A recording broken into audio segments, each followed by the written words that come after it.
E em determinado momento, por força dessas circunstâncias e polêmicas, acabei saindo por um breve espaço do jornalismo. E eu sou professor universitário. Para mim são duas atividades igualmente prazerosas e interessantes.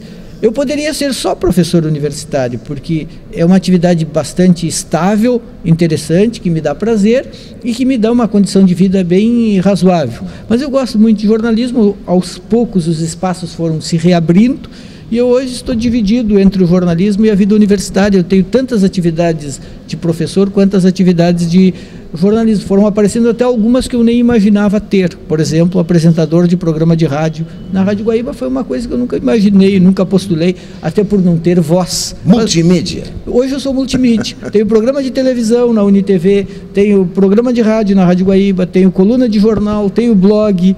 Hoje eu sou multimídia. Nós não podemos fugir também do Mário, né? O Mário Quintana. Não tem. E nós vamos mostrar agora uma bela exposição que está aqui na Casa de Cultura a propósito dos 104 anos do Mário Quintana. Acompanhe-nos. O sugestivo título desta exposição é simplesmente Mário. O que se mostra aqui é o Mário na sua simplicidade. Como, por exemplo, Juremir, aqui parece que ele está com o que ele gostava de estar, que é com jovens, né? São raras fotografias dele com pessoas mais velhas, você já observou isso? Pois é, o Mário era ao mesmo tempo um sujeito, às vezes, casmurro, mal-humorado, e outras vezes desbocado, às vezes muito bem-humorado, e que era um boêmio, né? Ele gostava da juventude, ele gostava dos bares, ele gostava da alegria, ele gostava das mulheres bonitas. Um hedonista, como convém. Hedonista. É isso mesmo, essa é a boa definição. O Mário era um hedonista. E a gente vê nessa foto aí, tem a nossa colega, Jurema José, do Correio do Povo, que ainda está no Correio do Povo, e que sempre teve uma relação muito intensa, muito forte com o Mário. Essa aqui, Juremir, ele fala nos chatos metafísicos. Eu me lembrei agora de uma tirada do Milão Fernandes.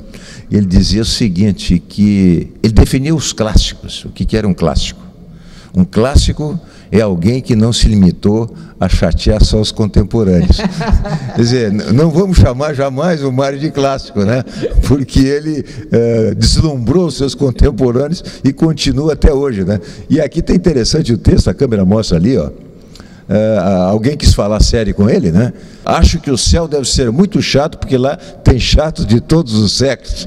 Talvez seja melhor aqui, pois aqui a gente só aguenta os chatos da geração da gente. Tem tudo a ver com aquela história do clássico, né? Na realidade ele estava ensinando que a moça estava enchendo o saco, né? A moça era chata. E além de tudo, essa coisa aí do Milor e do Mário, dos clássicos, é uma coisa certa, porque muita gente se obriga a ler autores que se tornaram clássicos, mas que já não dizem mais nada para a gente. E é preciso ler por obrigação, e aí é muito cansativo, é um esforço sobre-humano, e a literatura existe para dar prazer. Ainda ontem uma senhora que está fazendo oficina literária disse que é hábito nessas oficinas, quando se trata de um clássico, você nunca diz estou lendo Shakespeare, estou relendo Shakespeare. Imagina, não leu ainda? Você recém está lendo. E as crianças, olha aí, ó. Ele tem uma obra dedicada às crianças muito importante, não é isso? É verdade, o Mário também tinha essa capacidade de conversar com as crianças. No fundo, ele era uma espécie assim de criança grande, né? Era uma criança grande que às vezes era um pouco malcriada, muito malcriado às vezes, mas era realmente alguém que até encantava as crianças pelo jeito dele de bom velhinho. Um bom velhinho às vezes meio malvadinho, mas ainda assim um bom velhinho. Porque um escritor como ele, que trabalhava no jornal, e as escolas vinham. O pessoal conta ainda hoje, e tu estavas lá, tu sabes muito melhor do que eu disso, que de repente desembarcava uma escola inteira sem avisar para visitar, para ver o Mário. Não é coisa que qualquer um consiga. Vir uma escola, olha só, a foto de estudo, as crianças encantadas com o Mário. Uma professora primária ligou para Quintana, tinha uma aluninha que queria muito conhecê-lo. Será que poderia levá-la para vê-lo na redação do Correio do Povo? Claro que sim. Aparecem as duas. Esse é o Mário Quintana, apresentou a professora.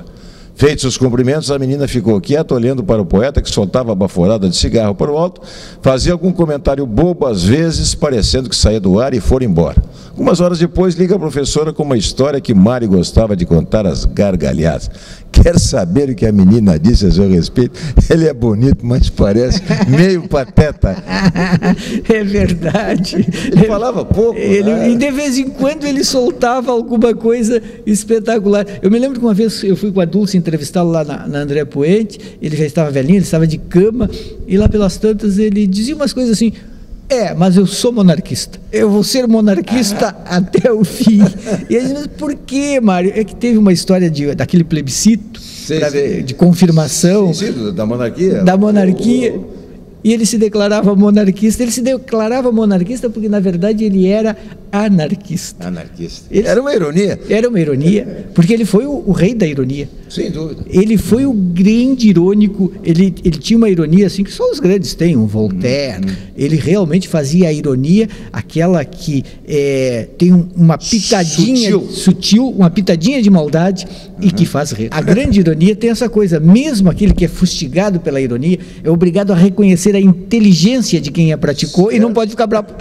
Não, isso é do Gênesis, e o Mário tinha isso. Outra coisa, outro traço do Mário, quer dizer, era uma figura que gostava de percorrer as ruas, né? Inclusive tem aquele célebre poema, né? A nostalgia das ruas de Porto Alegre. Aquilo é uma obra-prima, dentre tantas obras-primas que ele tem. E aqui nós vemos ele numa cena de rua, né? Até pela coluna dá para ver isso aqui. Eu até vou acertar. Isso deve ter sido na frente do Hotel City. Parece o Hotel City mesmo. O poema, o mapa é um dos mais belos dele. É belíssimo, né? Essa coisa das esquinas de Porto Alegre. Que eu nunca percorri. Isso, das moças bonitas, né? Essa foto aqui, ela traz ali alguns gigantes, né? Aquele da direita ali me parece ser o Paulo Mendes Campos. Olha só. Depois nós temos o Mário, né? Nós temos o Manuel Bandeira. Nós temos o Vinícius de Moraes, e lá na esquerda nós temos o Carlos Drummond de Andrade. Que loucura!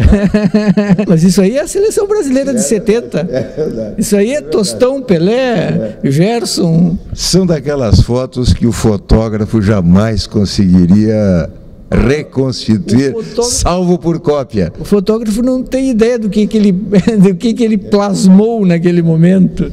Isso aí certamente deve ter sido na redação do Correio do Povo também, uma das tantas homenagens que se faziam para ele, porque ele ficava quietinho no canto dele e quando alguém visitava, ele geralmente se sentia molestado. Agora, por ocasião dos aniversários, era isso aí, era essa ocorrência enorme de pessoas. Isso mostra realmente o quanto o Mário foi importante, porque em torno dos aniversários dele era um acontecimento. Acho que o aniversário de Porto Alegre não movimentava tantas pessoas quanto o aniversário do Mário.